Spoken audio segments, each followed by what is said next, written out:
अपने फूलों का कड़वा रस चूसती है, वो मीठा शहद कैसे बन जाता है। ये बात हमें समझाने के लिए की गई थी।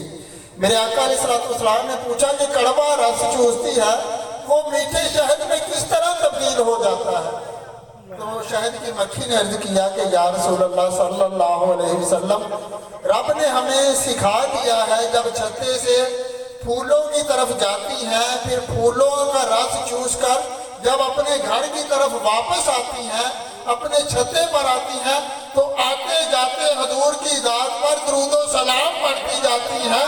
बस ये दरूदो सलाम की बरकत है, हजूर के नाम का कमाल है कि रब्बे कायनात हजूर पर दरूदो सलाम पढ़ने की वजह से कौड़े रस को मीठे शहद में बदल देता है।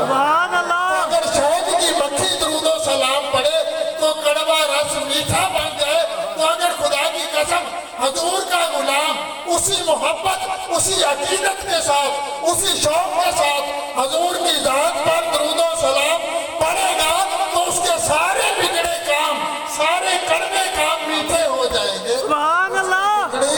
बच जाएगी, काम भी चलेगा, कारोबार भी चलेगा, परेशानियां भी दूर हो जाएंगी, मुसीबतें भी दूर हो जाएंगी, बल्कि जो वो चाहता है उसके कदमों में आ जाए।